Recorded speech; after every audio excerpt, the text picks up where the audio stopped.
공자께서 말씀하셨다. 그 사람이 하는 일을 보고 그가 걸어온 길을 관찰하며 그가 무엇에 만족하는지 살핀다면 그 사람의 됨됨이를 어찌 숨기겠는가? 그 사람의 됨됨이를 어찌 숨기겠는가?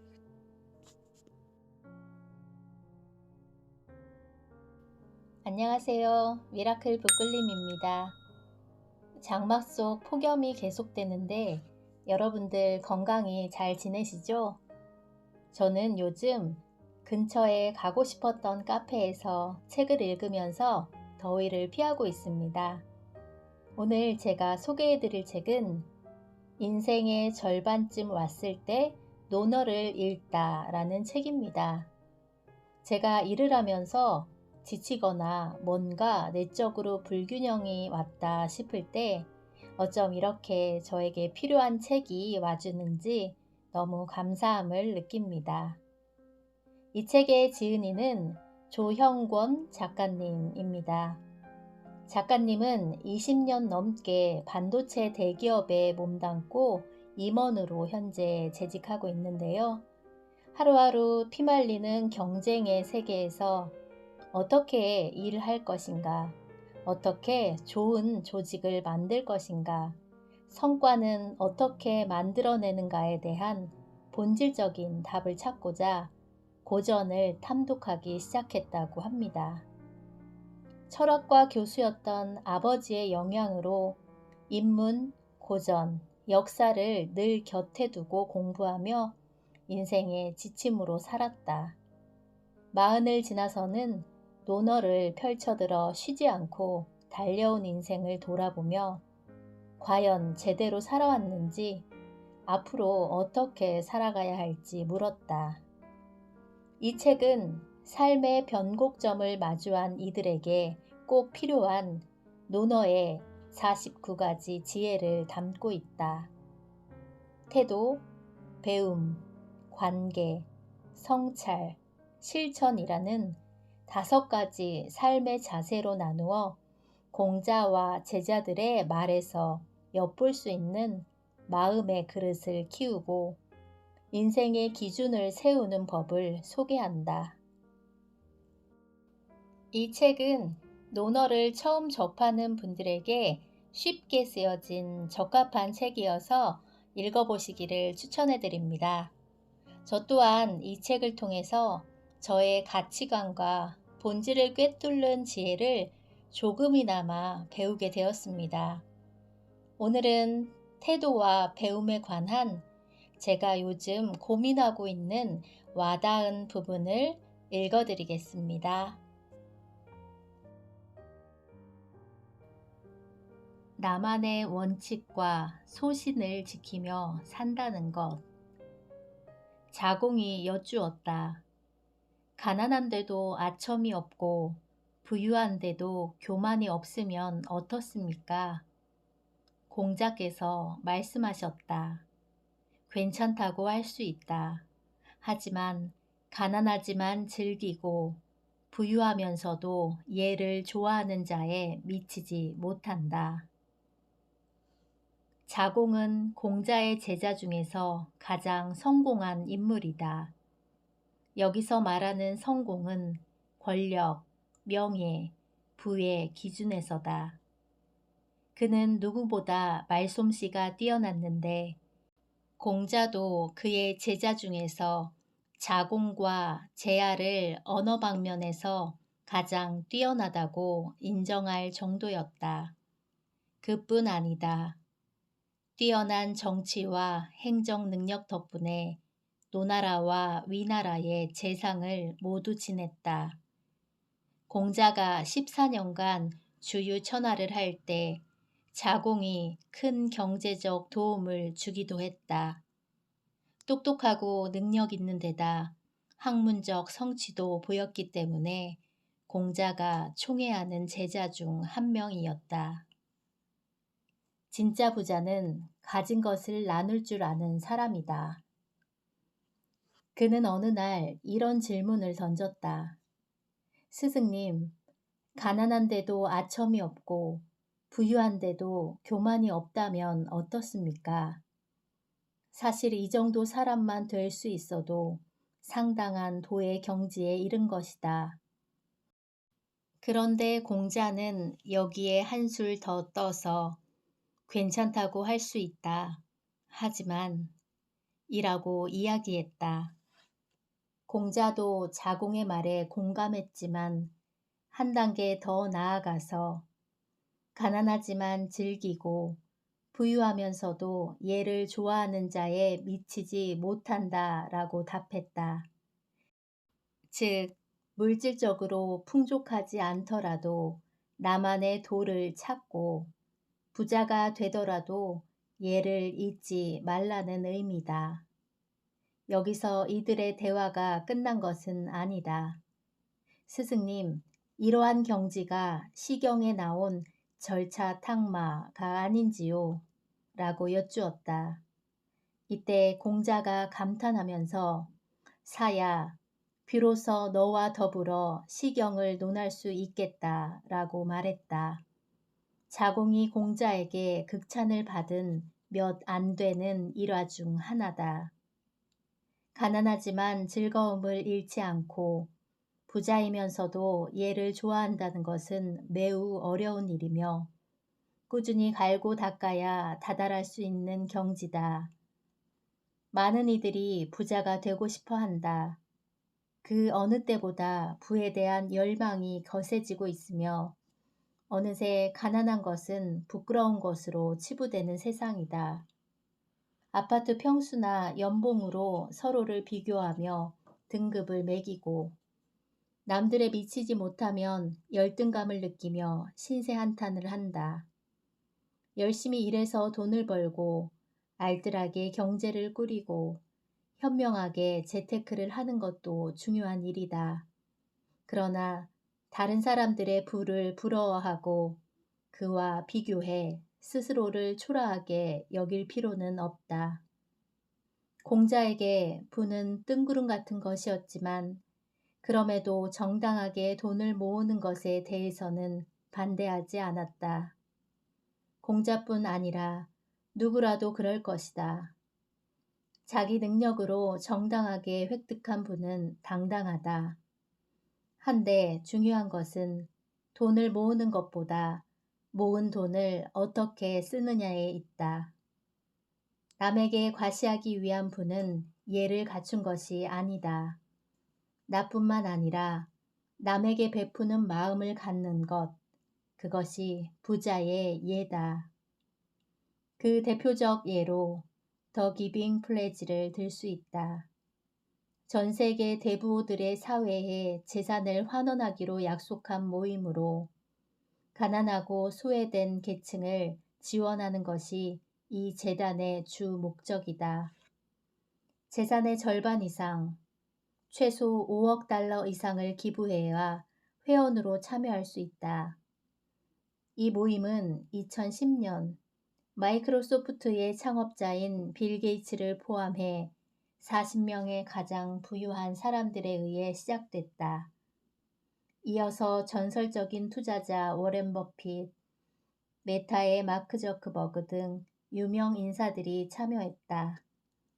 이미 200여 명의 부자들이 재산을 기부하기로 서약했고 약속된 금액보다 1조 달러를 넘었다.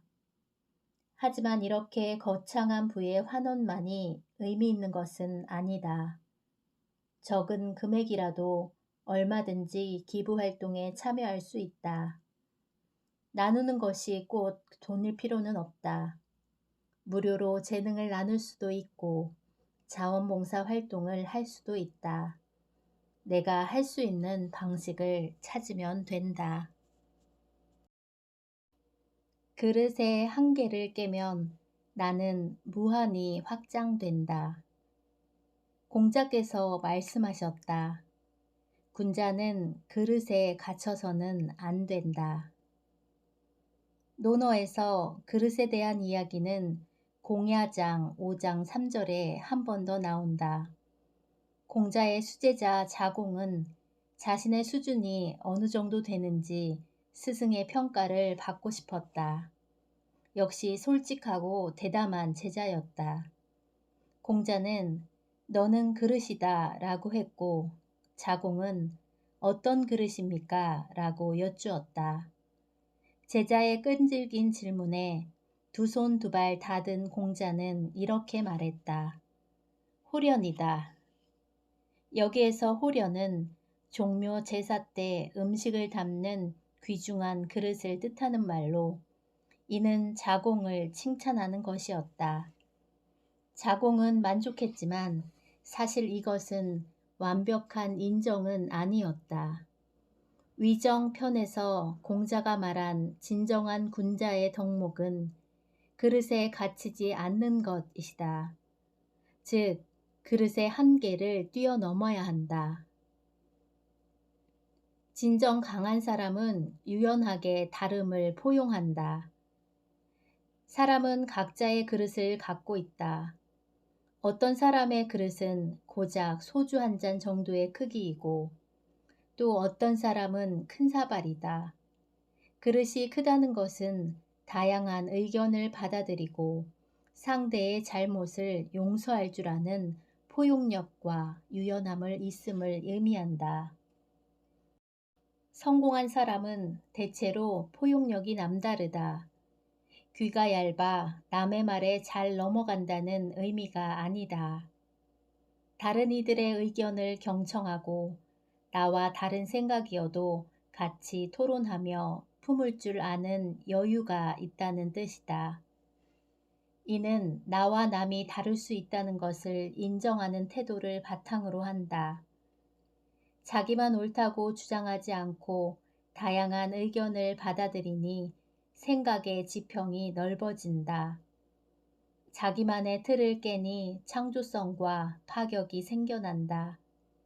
당연히 성공의 기회도 많이 찾아올 수밖에 없다. 스타벅스의 CEO 하워드 슐츠가 대표적인 예다.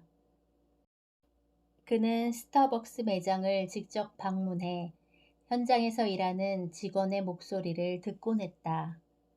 본인도 가난한 노동자의 아들로 자라며 힘든 어린 시절을 보냈기 때문에 누구보다 이들의 애로사항에 공감했다.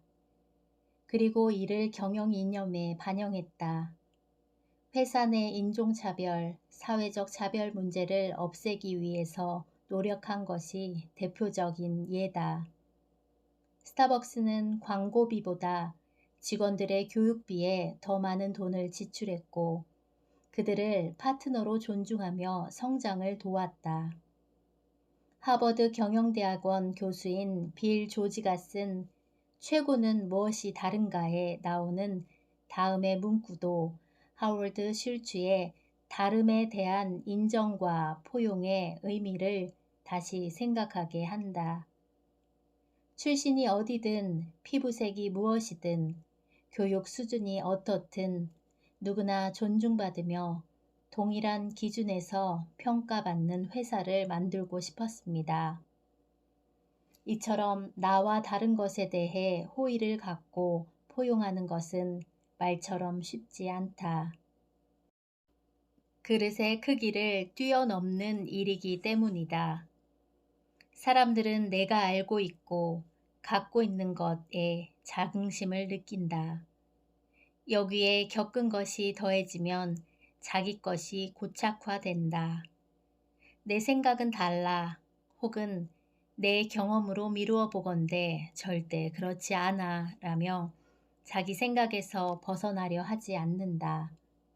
결국 남이 나와 다름을 인정하지 않고 나와 같아지기를 바란다.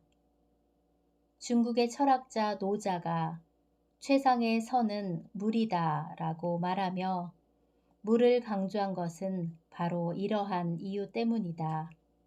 물은 흘러야 한다. 물이 흐르지 않고 고이면 썩게 마련이다.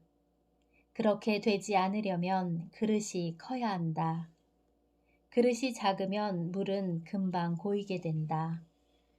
생각이나 의견도 마찬가지다. 자유롭게 흘러서 강에 이르고 결국 바다를 만나게 된다. 사람을 바르게 이해한다는 것. 공자께서 말씀하셨다. 그 사람이 하는 일을 보고 그가 걸어온 길을 관찰하며 그가 무엇에 만족하는지 살핀다면 그 사람의 됨됨이를 어찌 숨기겠는가? 그 사람의 됨됨이를 어찌 숨기겠는가? 공자는 사람을 평가할 때 시, 관, 찰을 중시했다. 모두 잘 지켜보고 살핀다는 의미다. 시, 관, 찰 순서로 옮겨가면서 그 깊이는 더해간다. 영어로 표현하면 시는 see, 관은 watch, 찰은 understand이다. 이렇게 세 가지 방식으로 사람을 평가하는 것은 개개인의 일상적인 삶에서 뿐만 아니라 특히 사회생활을 할 때 꼭 필요한 덕목이다. 사람을 알아가는 3단계, 보고, 관찰하고, 살펴라. 앞서 말한 세 가지를 순서대로 살펴보자. 먼저 시는 그 사람이 현재 무엇을 하는지, 즉 능력과 업적을 지켜보는 것이다. 사회에서는 상급자가 기본적으로 갖춰야 할 항목이다. 고과를 평가할 때도 가장 많이 적용하는 기준이다. 겉으로 드러나는 업적이기 때문에 나름대로 객관성이 있다. 둘째, 관도 시와 마찬가지로 바라보는 것이지만 좀 더 관심을 갖고 살펴보는 행위라는 점에서 다르다. 그 사람이 준수하는 원칙과 그 이유를 관찰해야 한다는 의미다. 레이 달리오는 원칙은 인생에서 원하는 것을 얻도록 만들어주는 행동의 기초가 되는 근본적인 진리이다 라고 말했다. 원칙은 한 사람의 가치관을 바탕으로 하기에 그만큼 중요하다. 그런 이유로 단순히 업무와 능력을 가늠하는 것을 넘어서서 어떠한 삶의 원칙과 가치관을 갖고 있는지를 살펴봐야 한다. 거창하게 보이지만 단순하게 말하자면 우리가 믿는 옳고 그름에 대한 것이다. 어떤 사람은 자신의 이익을 우선시하고 어떤 사람은 자신이 맡은 일에 충실하다. 어떤 원칙과 가치관을 갖고 있느냐가 이러한 차이를 만들기 때문에 유심히 살펴봐야 할 부분이다. 마지막 찰은 마음을 살피는 것이다. 상대방이 만족하는 것을 헤아린다는 것은 깊은 이해를 바탕으로 한다. 제일 중요하면서도 어려운 부분이다. 그러려면 우선 상대방에 대한 이해와 공감이 있어야 한다. 평소에도 그 사람의 이야기에 귀를 기울여 경청할 필요가 있다. 나의 업적과 공적만을 중요시 여기고 구성원들을 단지 나의 야망을 달성하기 위한 수단이라고 생각하면 안 된다. 물론 시를 통해서 사람의 업적과 능력을 파악하고 상대방을 잘 활용해 좋은 실적을 낼 수 있다. 울며 겨자 먹기로 따라오는 사람들도 있을 테고 야망을 품은 사람들도 있게 마련이다. 하지만 이해타산에 의해 움직이는 조직 문화는 건전하지 못할 뿐더러 언제든지 와해될 위험이 있다.